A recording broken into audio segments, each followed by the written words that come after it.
शिवकन्या बंडू तापते आम्ही ट्रेनिंग करतो आणि आम्हाला मोलाचं सहकार्य आमच्या संपूर्ण संचालक मंडळाचं सुद्धा असतं.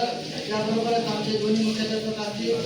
दोन्ही कोणत्याही आपण तत्व असतो, कोणत्या जिल्ह्यामध्ये असतो, त्यासाठी आपण जेवढं होता येईल तेवढं सुधारण्यासाठी आम्ही प्रयत्न करत असतो. आणि त्यासाठी आमच्या सन्माननीय संचालक मंडळाचं आम्हाला संपूर्ण असतं की तुम्हाला काय करता येईल ते करा, परंतु आम्हाला विद्यार्थ्यांमध्ये काहीतरी चेंजेस दिसले पाहिजे.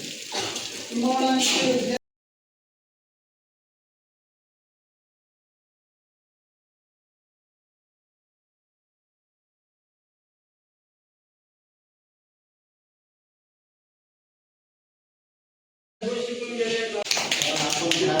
विद्यार्थ्यांसाठी करत असतो आणि त्याचा जो रिझल्ट आहे ते पालकाच्या वतीनं आणि विद्यार्थ्याच्या मधूनच आपल्याला त्याचा येत असतं, निकाल येत असतो.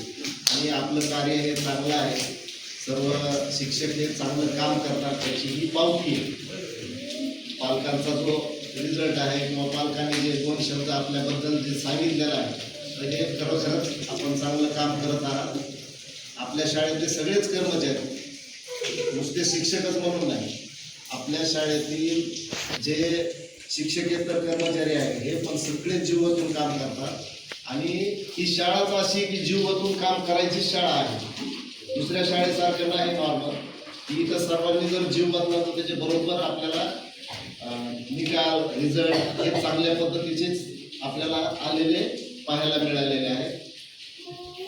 दुसरी गोष्ट, आता उपाशी राहून लढता येत नाही. आपल्या शाळेचा एक प्रश्न आहे, गेल्या 7 वर्षापासून पालकांना आमची एक विनंती, अजून काही थोडंफार समजून घ्या.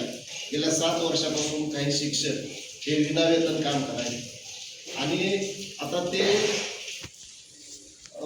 शासनाचा भाग असेल किंवा शासनाच्या काही कमतरता किंवा आपली तर कोणती कमतरता नाही आहे, शाळेची नाही, संचालक मंडळाची नाही, कोणाचीच नाही. आपला नशिबाचा भाग म्हणा किंवा काही असा एवढा असून देखील आपल्या येथील हे शिक्षक लोक तळमळीनं काम करतात. आज आताच आपण ज्यांना पगार नाही असे शिक्षक पण चांगला रिझल्ट देतात हे विद्यार्थ्याच्या पालकाकडून तुम्ही ऐकलेलं आहे. आणि सर्वच पालकांनी हे समजून घ्यावं, थोड्याच दिवसात ईश्वर करो, ईश्वराच्या हाताने किंवा ह्या कर्मचाऱ्यांचा वेतन हे चालू व्हावं ही मी ईश्वराला प्रार्थना करतो. आणि संचालक मंडळांना पण विनंती करतो की आपण जास्तीत जास्त जोर लावून या कामाला गती द्यावी. जितकं तुम्हाला जीव ओतता येईल तेवढा जीव ओतावा आणि ह्या कर्मचाऱ्यांचं वेतन कसं सुरू होईल याच्यासाठी प्रयत्न करावे. परत एकदा मी स्वातंत्र्य दिनाच्या सर्व कर्मचारी विद्यार्थी सर्वांना शुभेच्छा देतो. धन्यवाद. जय हिंद.